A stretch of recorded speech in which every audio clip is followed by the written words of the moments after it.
There, everybody. Welcome to another episode of Chris Sells His Soul, my show on LinkedIn Live where I sit down with cool people who help you work more creatively. Today, my guest is from JB Sales, and his name is James Say What Sales Buckley. James, introduce yourself. Audience, please Yes, give him a warm welcome. And James, just take a minute or two to tell us who you are and where the audience can find you. absolutely. So I am James Buckley. I go by James Say What Sales Buckley on most of my content. If you're a salesperson, we're the same person. That's what I say at the end of all my videos. And my job is to help salespeople sell better. Plain, simple, easy, pragmatic. That is as simple as I can make it. I am fortunate to work with JB Sales, one of the best sales training organizations and pretty well known in the tech and SaaS space, but now in other spaces as well, which has been exciting to see. And we create great content for salespeople. I host a lot of their webinars. You can find me on Instagram or Twitter at Say What Sales. You can email me, james@jbarrows.com. And I love a good cold call, 305-632-6005. Dial and smile, but be ready because I'm probably going to give you a hard time.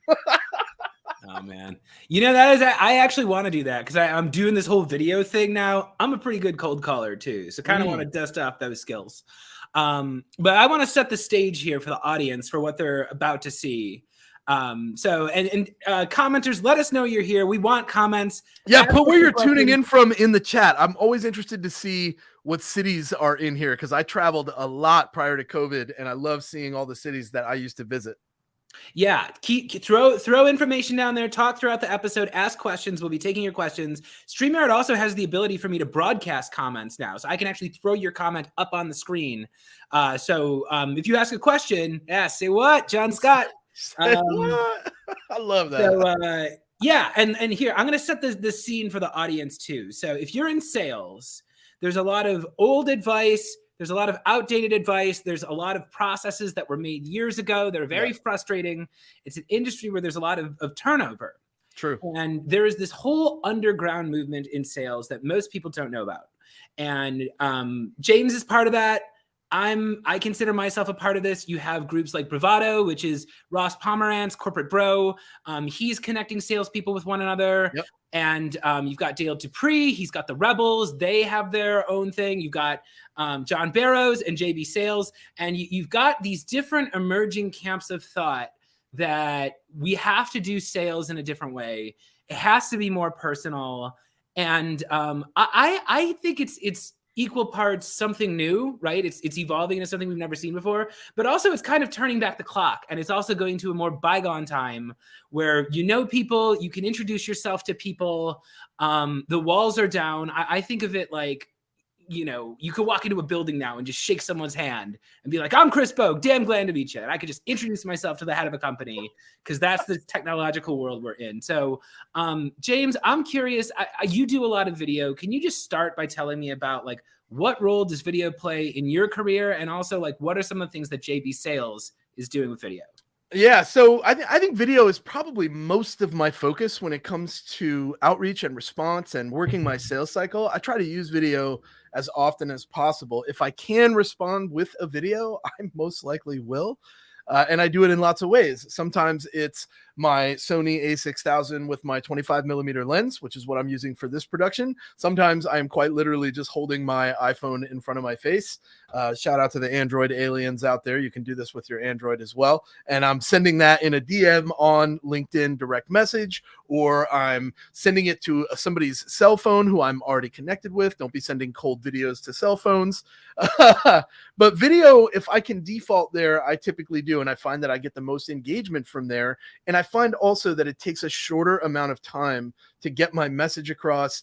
But also I'm using 100% of our communication as a species, as a human being.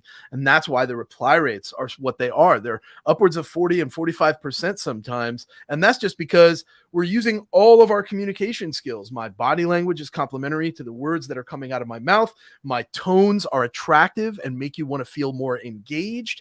They make you want to answer questions. I am an extremely approachable person, so that comes across well in my videos, but there's a place for people that do the dry delivery as well. We all have specific buyers, and those videos give us a vehicle for that. And that's what it's done for me.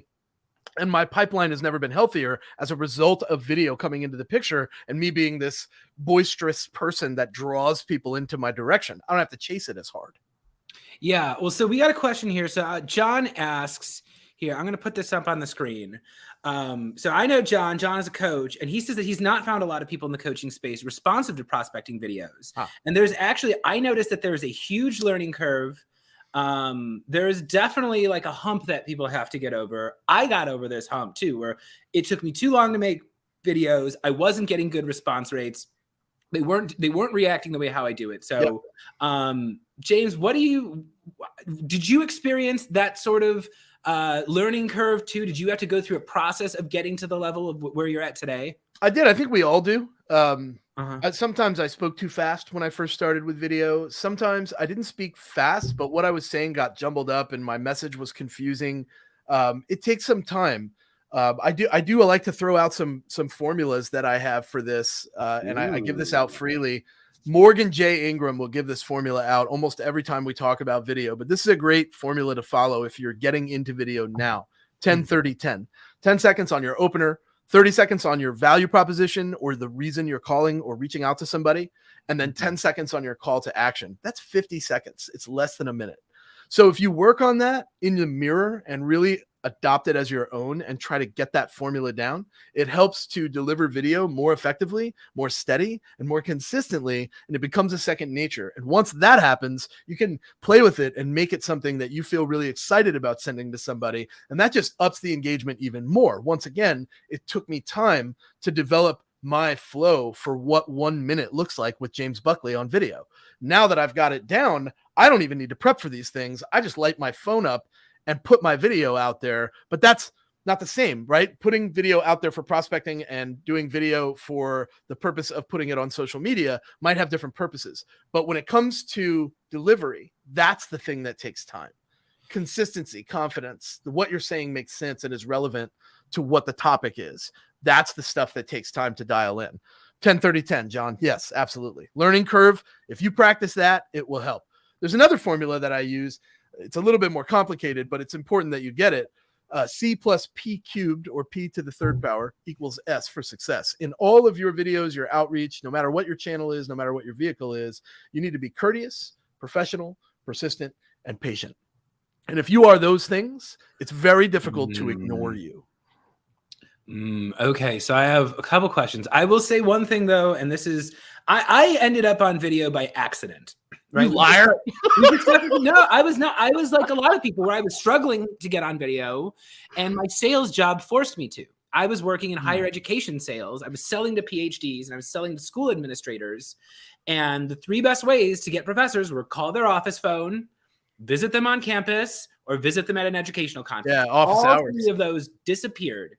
And we had to get these people. And I'm like, okay, well, they'll have to say, and this is another thing too. This is a thing that like people who say they don't have time to do video, what video is very good for. And I want to talk to you about calls to action. I want to talk to you about prospecting. I want to talk to you about like, who are you finding and what are you asking them for? Okay. But I have found initially what I used video for was, there is a famous war that happens in most companies between marketing and sales. Oh, yeah. And usually what happens is there's a lack of harmony. The left hand and the right hand don't know what they're doing. And the salespeople go through, they spend too long writing all these very intricate emails. And then marketing accidentally shoots out a bunch of like language in a sequence or something. And you get a bunch of unsubscribes, you get a bunch of angry responses. And I have found that if there's a very high value VIP and they get a piece of clumsy marketing collateral full of mistakes or something, I can bury that with a better video. I can put an email out there that's me talking directly to that person. And that's the video they're going to watch. And that's the impression I'm going to leave. And if you want to sit around and complain about marketing, you have the ability to salvage those leads. Put yourself in their inbox and just bury that other piece of non, well-written email.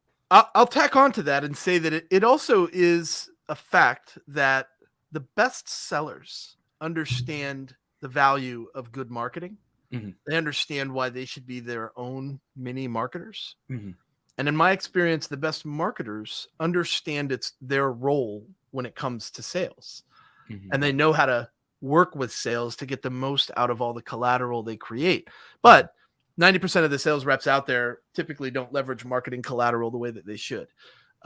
Marketing goes through all these great efforts to put together this amazing stuff that they should be sharing with clients, but instead they're, reaching out, asking for 15 minutes on a calendar with no context. It's like, this is like very common. Video, I think, gives us a vehicle to be able to create a conduit between marketing and sales.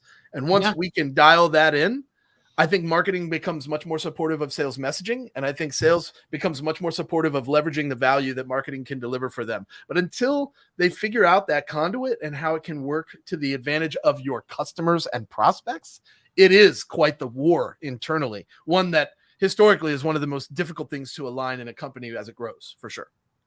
Yeah. So this is very interesting to me because I agree with you. And in my training too, my training is in like a couple different iterations. And it's like, there's a performance style part of it where it's all about performance. It's all about framing your shot. And then there's one day that's all just script writing. And I do that with marketing and sales. And I tell people you should be running your sales team like a team of writers, because that's what they are. You're writing all day. And if you write well enough, you get money. So it's like, start taking your writing seriously, and the most important thing I found is the calendar, knowing what is on your prospect's calendar, what is coming up, what are the events that they are thinking about, and what are they planning their life around? And it's just little tweaks to your language to update it as you go. But if you keep the language fresh and you're keeping that dialogue open, it doesn't have to be an acrimonious relationship. So here's a quick script. I have two script tips, actually. The first one comes from Richard Harris. He's a great friend of mine. If you're not following Richard Harris, he's amazing. It's one thing to have a script, but it's a completely different thing to sound scripted. The reason a script exists is so that you can get the language right and dial it in so that it's natural. That's the purpose of a script. It's not so that you can read it to someone verbatim and stammer and stutter through it each and every time. So the mirror helped me a lot when I got a script. I stood in the mirror and I delivered that script until I didn't need the script anymore. And I watched my eyes, watched my body language, listened to my tones. And before I knew it, I was saying these things as myself and not as someone reading a script. And that became much more easier to deliver in a video or on a cold call. This works both ways. The second tip I have for scripts is the best writing skill that you can have when you're writing is the removal of unnecessary language. Short, small, concise. That is the best action for you. However, for the purpose of social media, videos do tend to need to be a little bit longer. And the reason for that is because I'm told, I'm no algorithm expert, but I'm told and I've read that social media profiles, social media algorithms favor time spent on a post, regardless of whether it's written or video or some image that you might have shared. Time spent is how they deal with exposure and virality. If that's true, then your 15-second video, while people might watch it 100% of the way through, 100% of the time, because it's only 15 seconds, it might not get the kind of exposure that you're looking for because it's too short in length. So we have to find that comfortable balance when we're putting things on social media. When it comes to prospecting, however, man, try to wrap it up in less than a minute. Nobody wants to watch a Lord of the Rings film email. 60-second hard stop. If you're over that, dude, reshoot it. Yeah. Well, I want to say this though, because this is the other thing I tell sales VPs who like are hesitant about video. The hidden benefit of video is batting practice. I think about SDR who dials the phone 100 times and that just keeps hanging up. You don't have the conversation. Imagine if every time they missed a dial, they practiced their pitch once. Right. And now they did 100 dials and they did 100 practice pitches. When the phone picks up, they're going to know exactly what to say. And my theory is SDR, it's harder to be an SDR when you get rejected 99 times. And then on the 100th one, you're like, and you haven't practiced the words. But we talk about this a lot internally. And I think to a degree, you're right. The level of comfort you have with your delivery is improved. But at the same time, I don't care who you are or how versed you are or how knowledgeable you are. If you've made 50 dials and not gotten through to anyone, and on your 51st dial, somebody picks up, you're still like, shit, right? Because someone picked up and you lost your rhythm. Oh, damn it. I was ready to leave that VM. Like, what? Yeah, no, and that's why you need the script. You need to be, and I say the purpose of the script is so it's not because you have to spoon feed yourself what to say. It's because you don't want to say something you didn't intend to say. Well, this is live, but I want to give you guys an example of a video that I would send to a prospect. And this would be a cold video. And I'll give you some stats around this after I give you this structure. But this worked really well for me. I will say I think this lends itself a little bit more to the high energy sellers out there. The dry delivery tends to struggle here. But this video is helpful for me. And I'll give you the stats after. This was a video I sent. If I was reaching out to Chris and he was a sales director, a VP of sales, a CRO, a sales enablement person, that's my personas that I would sell to, I would have done one like this. And this is like 47 seconds. Here we go. What's poppin', Chris? I don't know how many videos you get like this, but I wanted to make one special just for you. The reason I'm reaching out is that you run a sales team, and my job is to help sales teams sell better. Super simple. I want to have a deeper conversation with you personally, one-on-one, and there's a link right here below this video that you can click and put a time that works for you. No rush, no pressure. I'll talk to you soon. Have a great day. I sent that video to 90 prospects that had never heard of JB Sales, never heard of me or Morgan or John, 90 of them in a single day. And at the end of that day, I had 6 meetings scheduled and 4 of them were enterprise. So if we do the math on that and you only ever send 90 videos a day and you only ever schedule 6 meetings every day, that's like 80 meetings in a month. Ooh, we do cold prospecting very differently, James. I typically don't send cold emails with videos. I actually am a fan of Morgan's not doing that. He was the one that told me, I don't think this works. But when I did that experiment, that was the result. And there's a couple things to note there. First of all, please notice that I did not say my name is and I'm with, because they don't fucking care. They don't care about that. I have to earn the right for them to care about that, and I haven't done that yet.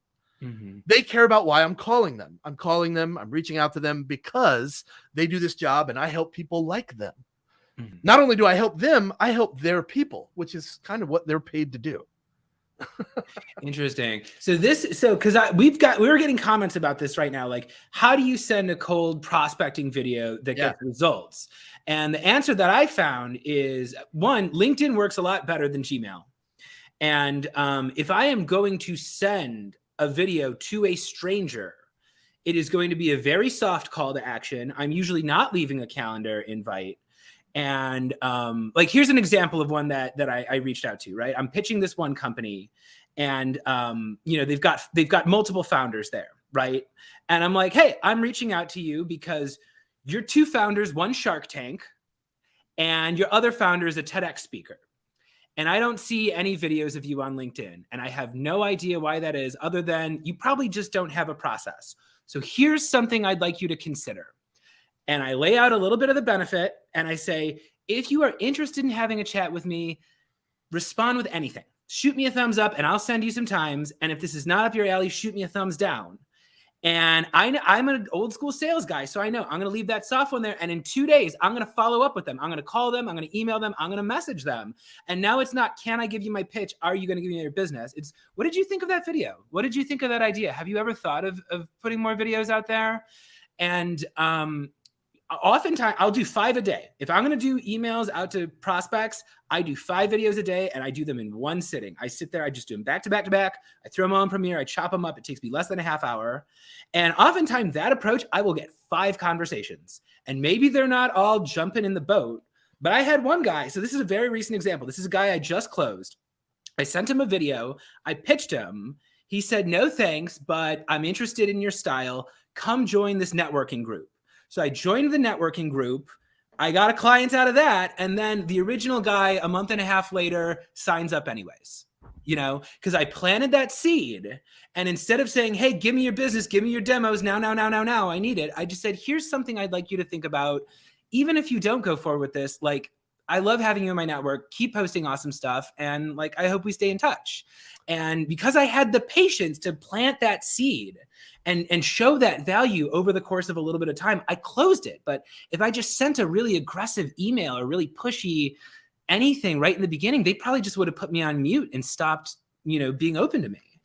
Well, so there's a couple things to unpack there. And I think the first thing is that you do have a very social delivery. Your persona, your demeanor, your body language, your eye contact, the way that you speak draws people to want to speak with you. And before any sales can happen, people have to want to talk to you. That is 100% true. Communication, a real conversation, requires two. The difference here is that, we'll keep the track on video for sure. If you're sending a video and sharing your screen and talking about your product, there's a good chance you're rubbing people the wrong way with that video. You should be selling and talking about stuff that is sales related at the meeting the video earns you, not in the video itself. The video is designed to get the attention from someone who had no intention of giving you any today and capture attention from them. Yeah. It's also designed to create interest in connecting with you, because you are the value before your product or service is. You are the person that they want to connect with. Yes, I did send that same video to all 90 people, and it went exactly like that. The only difference is that I used everybody's names, so they had to be personalized, and I used their titles from LinkedIn. That's the only difference. And again, 47 seconds. Like, that was the average length of those videos. Sometimes I'd even be able to have like a quick little nugget that I picked up on their about page. I see you're from Miami. I'm also from Miami, but it's been a while since I've been home, right? That kind of stuff goes a long way with your prospects, because it's the show me you know me. Show me you took some time. I had somebody say, and I think this was Beck Holland maybe, but somebody said that a CEO told her, or told one of her reps one day, if you want 5 minutes of my time, show me you gave me one. Yeah. Yeah. Okay. So this is something I think is very interesting too. And so I have this line that I use because I'm all about energy too. And someone told me once that sales is a transfer of energy. And I tend to agree with that. It's like you got to create energy and you got to keep the energy moving.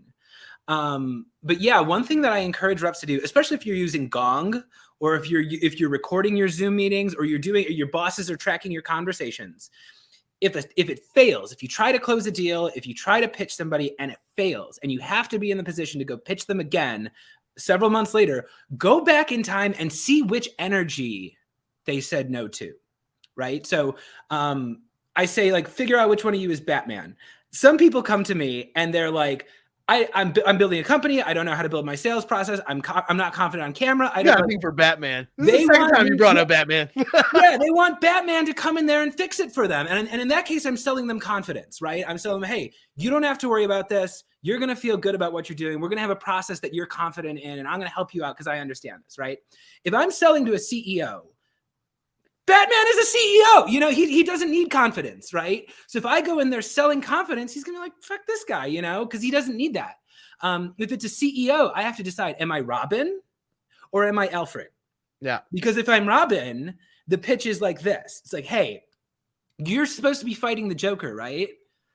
Why are you spending all this time fighting these stupid goons? Let me fight the goons. Let me knock these guys out. And you go in there and save Gotham, right? And we're going to do this together. And if it's Alfred, if a CEO wants me to be Alfred, what that means is they want a little bit of professional distance, and they want me to clearly and articulately and concisely explain why this gadget I'm offering them is the newest thing and the thing that's going to allow them to scale the wall, or whatever this thing that they need fixed. Why is this the cutting edge thing that they should use? Because they're the number one guy. And they just want me to be like, yeah, well, it's this and this, and it costs this, and we can equip it into your belt for situations like this and this and this. And yeah, if you went in there with the wrong energy last time, they forgot you.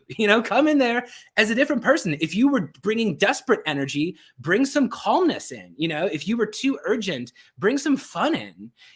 Try to show up with a different vibe than the one that got you rejected. Because sometimes people just send literally the same message and expect it to work. I think it's slightly different. All right, so here's a couple things I want to say to that. First of all, if Batman went straight to the Joker and Robin handled all the goons, the movie would be called Robin and Batman, not Batman and Robin. It would also not be a 2-hour ordeal. It wouldn't be a movie. It would be like a 15-second clip. So that's the reason why he doesn't just go and fight the Joker and let Robin handle all the goons.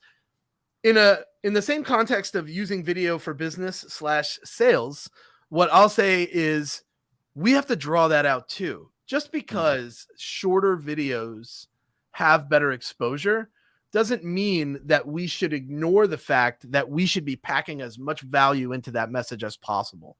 And we can't do that if Robin's going to fight all the bad guys and I'm going straight to the meat. Here's how I liken this.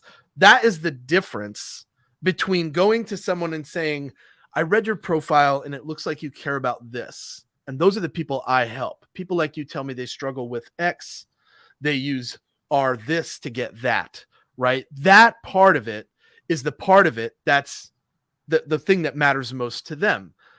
The video where Robin is fighting the bad guys and Batman goes to the Joker looks like this. Hi, I'm James from JB Sales. We're the leading provider of sales training in the tech space. Buy our training. Talk to you soon. Oh, of course not. No, I wouldn't. Like, that wouldn't happen. No, it's just like you think it doesn't happen. You think it doesn't happen, but it happens all the time. All the time. It just looks different. Here's what it looks like. If I was calling you, same person, right? This is what that looks like for you. Hey, Chris, I see that you're the VP of sales. We help VPs of sales, but you know what? Let me share my screen. So if you look at my screen here on the left side, you're going to see all these features. No, you say you. It's a lot of you. That's what you got to do is you got to say, hey there, you are the Batman. Yeah. Yeah. You know? We've all been on videos, though. We've received videos where we get unwanted screen shares and we get pitch slapped. I'm not a fan of that use case for video. And I think most prospects would tell you it's assumptive. It's presumptuous, it's rude, it's invasive. There are a lot of labels that buyers put on these types of videos. What I always say is you want to sell at the meeting, not in the message. Sell at the meeting that the message earns you. Yeah, well, and again, the selling of the meeting. That's why I don't pitch slap them on the first one. Yeah, you provide something valuable to them, and you show them like, hey, I understand. Like, I can see you're focusing on this, you know. So, and for me, it's just a question of like, okay, I see you're using Vidyard. I see what your reps are saying. Would you like more videos? Like, are you satisfied with the amount they're doing it? Because if you'd like more, we should have a chat. You know, you got a good numbers question to ask there too. Like, how many videos would you say your average sales rep sends in a month? Oh, I ask them, how many do you expect a week out of your team? And they never have an answer. They're just winging it. If you ask them how many they actually send in a month, the answer is probably somewhere in the neighborhood of between 5 and 20. But the answer that you should be getting, which is probably the truth, is I have no idea. Yeah, no, they're winging it. And that's what I sell them. I'm like, I'll help you build the video process, because the secret to video is it's much more effective in other spots of the pipeline, right? So like when somebody asks me for a quote for their team, you know, I can reach out and I can tell them, hey, this is what my daily, this is my week, this is my month, this is what an annual plan with me looks like. Here's why it's priced at that. And here's what you're going to get at this one. And here's why I'm actually pushing you towards the annual plan, because we can do X and Y and Z, you know? And it's like, it is easier to explain the value using all the gifts you have in your communications, you know, skills than it is to just send an email being like, hey, it's this amount of money, but it's great. You know, more likely what would happen is they'll try to get them into a room so you can tell them the price in person so you can react to their objections and stuff. And, you know, you should be able to deliver that information just, you know, like it's saying what your name is, you know, like you should know what I guess it depends on what you're selling, but confidence plays a huge role in that too. And we've got a lot of comments about confidence here. It does take time. I will say this, there's two main reasons why people don't leverage video. One is that they don't like their own voice. And the other is that they don't like to look at themselves on screen. Those two problems are the dominant drivers for the reason people don't leverage video in their sales process. What I can also share with you is that video far and away, has one of the highest reply rates for salespeople in history. So regardless of how you might feel internally about leveraging video, getting good at this is what will level up your game to some extent. I'm not going to tell you, because nothing is 100%. You're not going to start creating videos next week and immediately shoot up to your leaderboard. It's going to take you some time to get used to it. but you should be trying to get familiar with what this looks like. If you would, throw David Blazer's question up, and I want to talk about tools because there's some great ones to be aware of. David, thank you for asking. I'm going to read this question for our audio audience because we're going to release this in audio. So yeah, this is David Blazer. He says, I am new to video prospecting. I am tasked with finding some apps platforms to use. Do you have any recommendations? Yes, I do.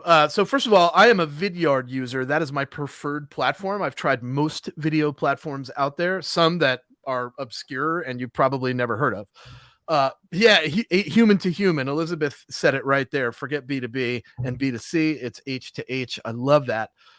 When it comes to tools, though, there are several to be aware of. Vidyard is my preference. It's a Chrome extension. You can download it for free. Incredible. Some people like Drift. It has a video component. Some people like Loom, Loom. It does that. Bomb will do it. I think there's a few others out there that are One Mob's another one. One Mob is another one. Hippo Video is another one. There's a couple others. Yeah. Some people like lighting up their Zoom and recording them locally on their machines and sending them that way. If you use a big fancy camera like I do, then that is sometimes helpful because it's less hold your phone in front of your face, even though the iPhone 13 Max Pro is the way to go. Ooh, get a tripod. I do it. So I talk into my phone and I don't have to look at my appearance. And actually I tell people it's easier if you really want to get start making videos and start making content and stuff. If you set it up and just look right here, that's perfect eye contact. And your phone has amazing quality, and I'll go pitch super VIP targets that I would probably get a little nervous about if I was asking in person. I could just ask my phone. I don't care. One thing that I want to mention here. So yeah, and just for the record too, for the tools, I am a Vidyard corporate affiliate partner too. I hold the world record for most custom Vidyards written and captioned and sent in a day, 104. But yeah, they're all good. Your lead list is more important than the video solution, right? It's I want to push back on that, and I want to say that your tech stack does matter because APIs integrations do impact how easily your people leverage video, you specifically as the end user. Also, you want to make sure that you are comfortable with the UI and that it's the one that jives most with your flow. Mm-hmm. Sometimes UIs can be a little bit clunky and frustrating because there's editing that has to get done. There's this weird way that they want you to crop. It's like a strange, experience. It takes more time. It's a little bit clunky, right? Try them all and find the one that works best for you. I'm a Vidyard user because one, it was the first program that I learned for video, and I just default to that as my preferred platform. But two, it works with all my other tech. It works with everything else that I use. So therefore, it makes sense that I would use it. Plus, I already know the platform front to back, so it makes it easy for me to use on a daily basis consistently. What you don't want to do is you don't want to choose one because somebody told you that it was the best, and then it becomes shelfware, something you have but you don't use. If you want to get a return on investment from video, you got to actually do video. You got to actually set time on your calendar, create 10 videos for 10 ideal prospects. And then do the 10 videos. What are you going to say? How are you going to say it? What's your call to action? Write it all out. Make sure you're using it. Yeah, Hippo Video, Richard, great product. We've done a few webinars with them. Yeah, definitely. And it's like the actually sitting down and figuring out what you're going to say and who you're saying it to. That is the hard part. That is the part that I try to help people with because that's the part people don't know what to say. But I always say too, it's like we're talking about pitch slapping. Again, is this video 100% about you or is it about them? I ask myself too, what do people want to see? And how I'm building my business is I say I sell like a content marketer and I market my content like a sales guy. I will push my marketing content out to VIP targets if necessary.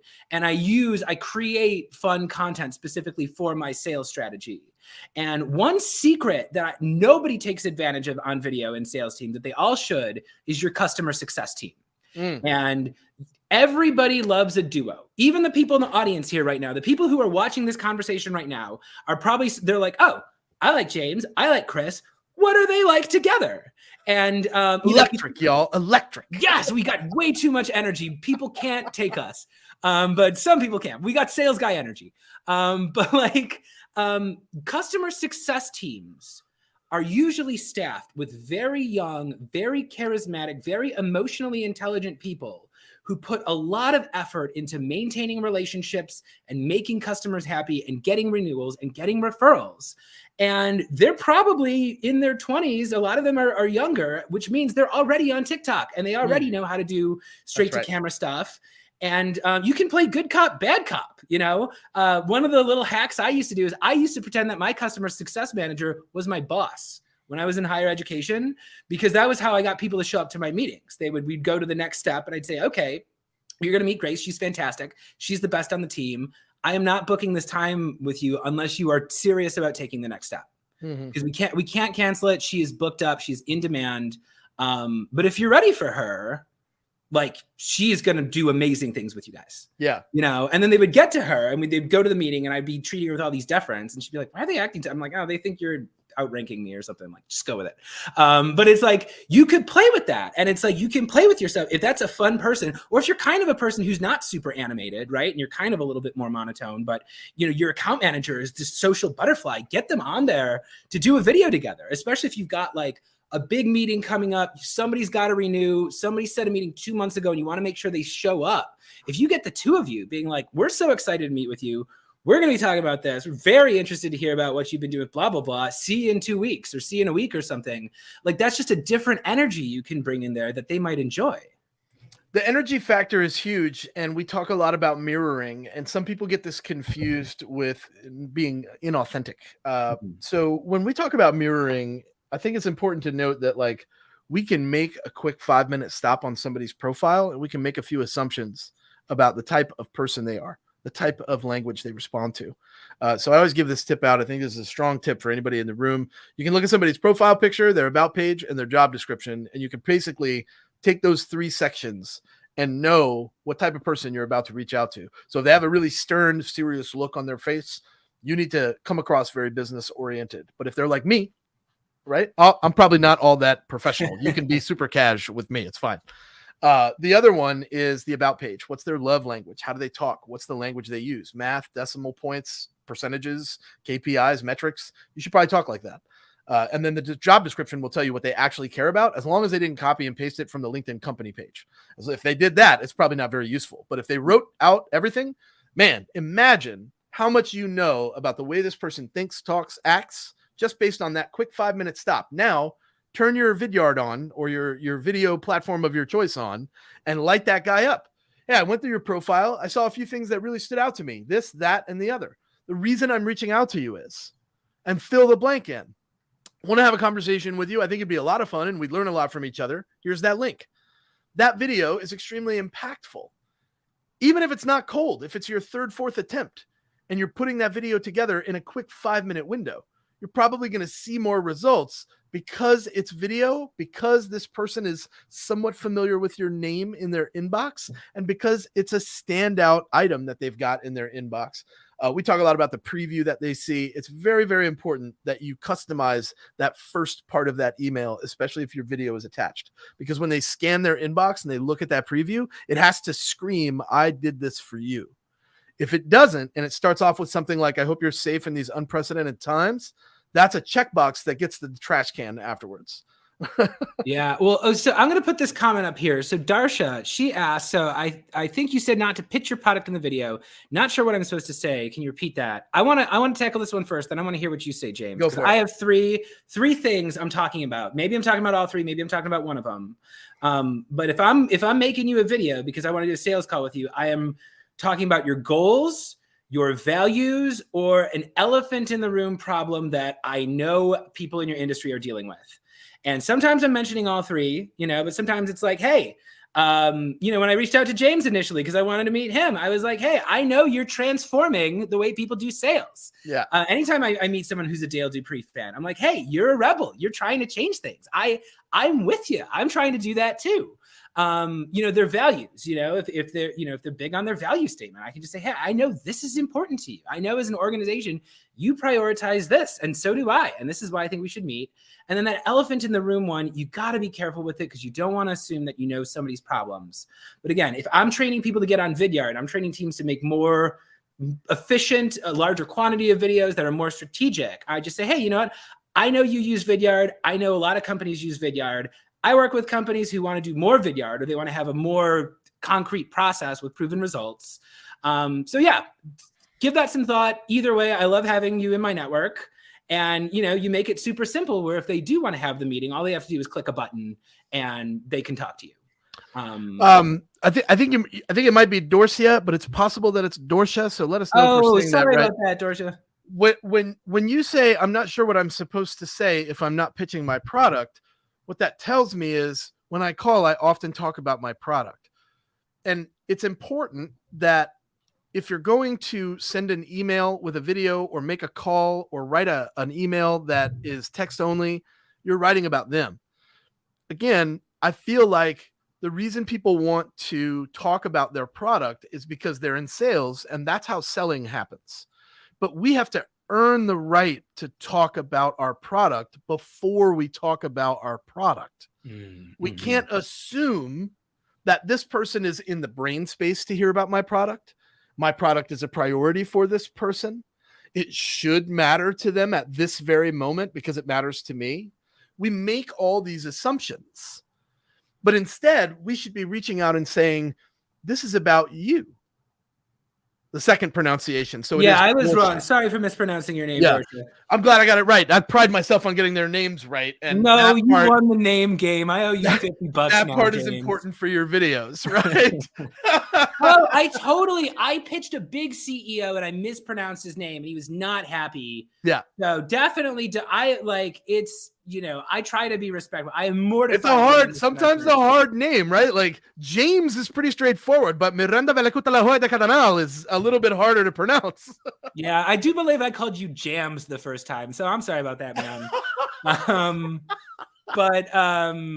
Yeah, and you know, on your note about you haven't earned the right to sell to them yet. You know, I was in sales positions before where it's like you are just after the people have rejected you, you're spamming them over and over and over again, and marketing is changing.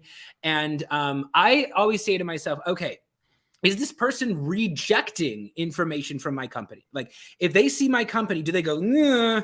And, you know, like, because if that's happening, before I can sell to them, I need to change them from a person who is closed to me into a person who is open to me. And video is a shortcut to that. Voice messages I use to help with that. It's used, and commenting on LinkedIn and social selling can help with that. And if it's completely closed off, what I need to do is I need to change their ecosystem. I need to be influencing the people that influence them. I need to understand other people in their organization. I need to understand their landscape better. I need to come back when I'm more relevant to them. But if somebody is closed, efficient process on earth, and they're going to hide from you, you know, they're going to put you in spam. The first step towards selling is people have to want to talk to you. That's the function of all your outreach. How do I get somebody to want to speak to me? Yeah. If you jump too fast to here's why you should speak to me, I think some people get rubbed the wrong way. So I liken this to the mentality at events. I know people are like distant past, like looking back at in-person events going, oh, I miss those. Me too. One of the things that happens at in-person events is people have badges, and you're supposed to scan that badge and get people into your system so that outreach can begin, drip campaigns, marketing, nurture campaigns, all those things. When we go to these events, we see two types of personas that have the badge. The first one is the one that every salesperson loves. Hey, can I get one of those gift cards? Will you scan my badge? Can you scan me twice and I can get two? I have 2 kids. They love unicorns. Can I get that? Right? People that are at events are like, fuck yeah, I'll scan your badge. Let's do it. Right? And they get thousands of leads this way. I use air quotes, leads, right? Because you don't know if that person's a lead. You don't know them. But then there's the other persona, the one that knows you don't know them. These are usually your decision makers. Hey, can I scan your badge? No. You don't know me. You have no idea who I'm with or what I care about. The same thing happens in using video. You cannot assume that someone is a qualified lead that wants your outreach and wants to learn about your product just because they're at the event, just because they're on LinkedIn, just because they're in your industry, just because they're your ICP, just because they're your persona that you sell best to. That's not the way human beings work.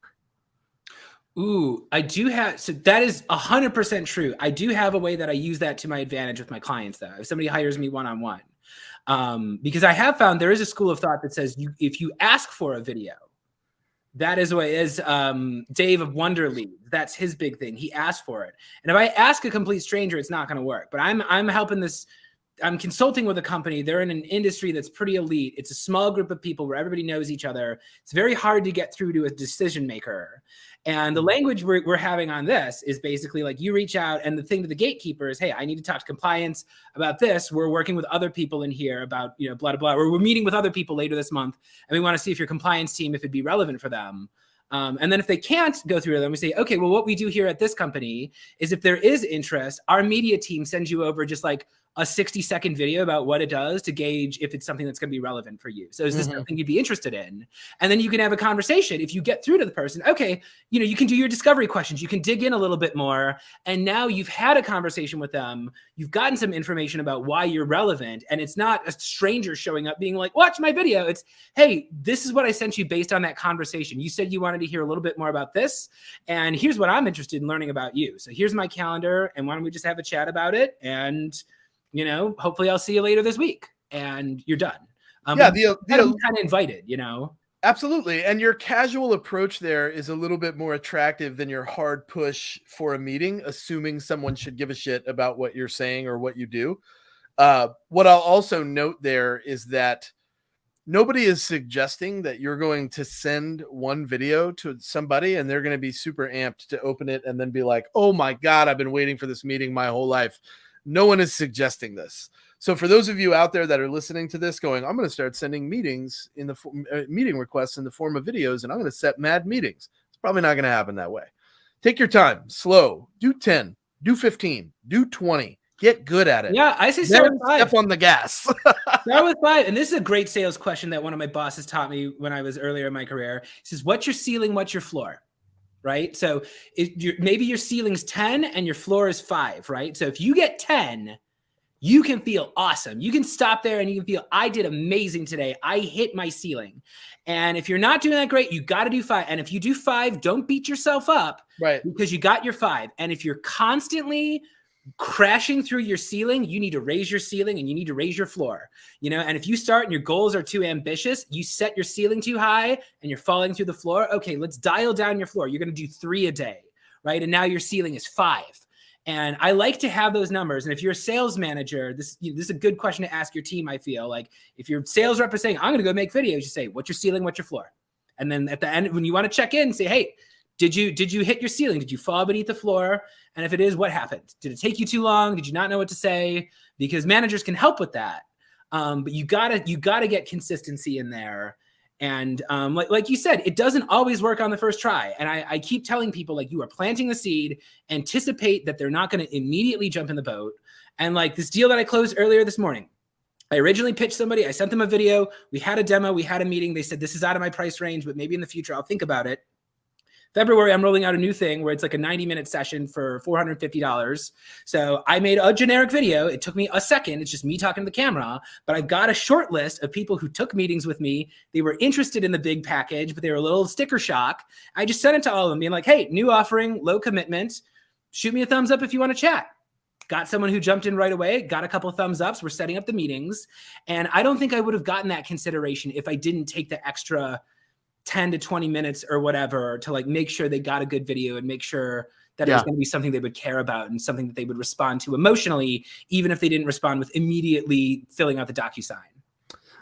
Yeah. You know, I think we think time is going to get away from us. We're not going to get enough done. I had this conversation with a few people today. There's a generational gap that's happening that we're witnessing in our space, in the space of business, period.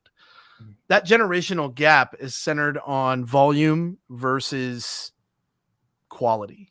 And I know that's been a discussion for some time, but from the lens of the generational gap, what we see is Gen X and baby boomers, who are typically your decision-making population. And the Gen Xers sort of sit into 2 categories, older Gen Xers and younger Gen Xers. I am a younger Gen Xer. I was born in 81, which is literally the cutoff point between millennial and Gen X. Older Gen Xers, they gravitate towards the phone because, one, when they were selling in their prime, the phone was the dominant way. more calls. If you weren't selling over the phone, you were selling door to door or B2B, door to door, and residential or B2B. And because that's the two areas that generation was focused on, they believe more is the answer. And they believe salespeople that work underneath them miss their numbers and their quotas because they're not doing enough. They're not working hard enough. Fast forward to the younger Gen Xers who saw Windows 95 hit the scene, MS-DOS hit the scene. And what they got to do was grow up with technology. And they were likely very well adopted to that technology. And they began to realize its value from a business perspective. Now let's jump into those millennials that we talk about so much. Those millennials really grabbed on to technology. Nintendo hit that screen, Genesis, Super Nintendo, PlayStation, Nintendo 64. It just kept going and going. The internet hit and everybody was like, holy shit, this is amazing, right? We all became techies. Now let's talk about the Gen Zers. This is the first generation in our existence that went to middle school with smart technology. I love Gen Z. Gen Z has great energy. But when you think about the younger Gen Xers and younger, any generation after the younger Gen Xers, when you think about that generation does less better, more efficiently. When you think about the older Gen Xers and the baby boomers, they didn't have all the technology. Yeah. So they do a lot and get results that they expect you to get too. And when you don't get those results, they think a lot is the answer. And this disagreement between these two groups is what's causing that breakaway between frontline sellers and leadership. Yeah. I will say, and I deal with, old school Gen X people and stuff too in sales. And the thing I tell them about video is that they're like, oh yeah, we don't get on video for our sales process. I go, yeah. You will. You cannot find me a single data scientist in the world who's going to predict that next year, fewer people are going to make fewer videos on fewer platforms. That is just not the trend it's going. More people are making more videos all the time. It is only becoming more commonplace. It's only easier and easier to shoot higher and higher quality videos. Richard asked for gimmicky videos. I'm for it. We're almost at our time. We're actually over our time, but I'm loving this chat. I'm actually starting to pitch the media in character. And now that I've got fans in my show, I accidentally built myself a little sitcom on LinkedIn. So I play all these characters. I play this boss that I based kind of on Jordan Belfort because I did this Wolf of Wall Street thing that went viral on TikTok. I've got Vague Man now that people like. He's this bizarre character who only speaks in non-specific statements. And if somebody's a huge fan and they're someone I want to prospect to, I'm considering just sending them a pitch in character because it's funny. And I know they enjoy that. So what do you think about Funny and exciting and energetic and creative. Unexpected. Unexpected. But let me preface with, it's one thing to be funny, energetic, and exciting, and it's a different thing to be gimmicky. So, let me give you a good idea of what a gimmick might look like to a salesperson. Okay. If you take this meeting, I'll give you a $50 Starbucks card. Yes. I would agree. That is a quid pro quo that is too gimmicky for your video. What Chris is suggesting, being in character, having a running series, and leveraging that when prospecting, that's gimmicky in a better way. It's creative, it's uplifting, it's fun, it's exciting, it's got an imagination element to it. But that quid pro quo gimmick of, hey, I want to sell you this and pitch you this, I'll give you $50 to come to it. Bleh. That is not going to be a successful venture for you. I would say the gimmick too is if you're turning it into something else, if I'm pitching someone in character, it's because they're a VP of sales and they like my show. So I'm going to be talking about their sales style, what we're going to be doing together. And, the coffee mug is an example. I think that's fine because if I started and I've got a coffee mug that says James and be like, hey, James, I had a coffee. Yeah, it reminded me of you. I figured I would reach out to you. I'm still making it about you. If I spend the whole 60 seconds describing my coffee mug to you, why the hell would you care? Unless I bought one that said, James, say what sales Buckley, That might actually be a pretty useful curiosity gap that I could create. I don't know. If you sent me a coffee cup that said James Say What Sales Buckley, you'd definitely earn the meeting. Yeah. Well, but that's the thing, though. It's like there's this idea. I like HubSpot's idea of the flywheel and how it's, the customer's in the middle and you're either engaging with them or you're delighting them or you're building trust. And, I do lots of funny stuff on LinkedIn, but the one thing that makes me different from a lot of the influencers out there is I actually post about work. I post about stuff where like I am trying to give people ways to get more content out there, to get more sales, to make themselves more efficiently. I just add the comedy in because a spoonful of sugar helps the medicine go down. But if you're just talking about something completely unrelated to what they're doing because you think it would be more attention grabbing, then yeah, that's a gimmick and it's going to fail. I think we've taken a liking to calling it edutainment. Videos are a great vehicle to entertain and educate at the same time. Nowhere is this more obvious than Schoolhouse Rock, right? I'm only a bill. Like everybody learned about how bills get passed into laws because Schoolhouse Rock was the shit. Yeah. I loved Beekman's World growing up. Bill Nye the Science Guy. Bill Nye was good. Educational shows, they had little bits of sketch comedy in there, and it makes it a little easier. And I actually say I operate on the Sesame Street principle. Sesame Street was created, and their whole idea was if you can keep a child's attention, you can educate them. And they say the salesperson is supposed to be an educator. And it's like, hey, guess what? Your sales prospecting video is in competition with Netflix.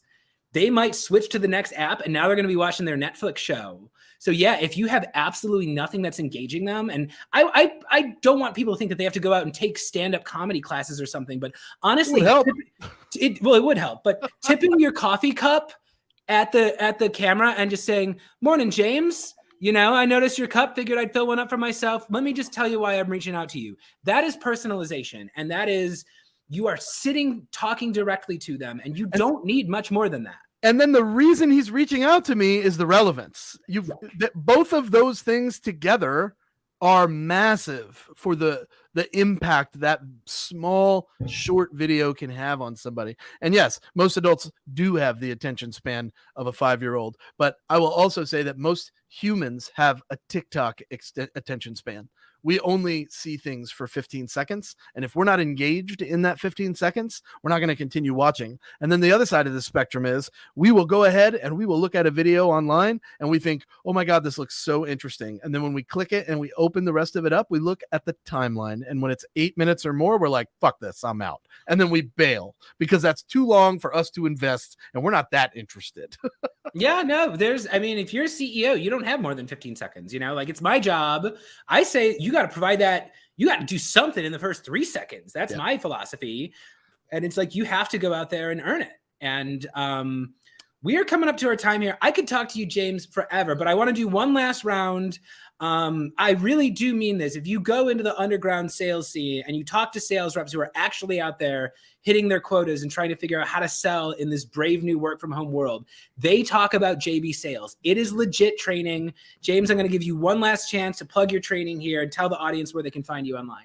Absolutely. So first of all, you can become a member at JB Sales at joinjbsales.com. That is where you can have access to all of our training courses, webinars, and edutainment, as I've mentioned it before. You can reach out to me direct for any questions you might have. I can be found on Instagram or Twitter at SayWhatSales, all one word. You can email me, james@jbarrows.com, and you can cold call me. I love a good cold call, 305-632-6005. I'm on every social media platform out there, so don't hesitate to reach out. I've never met a stranger in my life. Nice. And yeah, hire me too. I do corporate training. I do individual trainings. I do content creation. I do one-off sessions. I have monthly plans. I have annual plans for corporations where I'll help you update your language and your process throughout the year.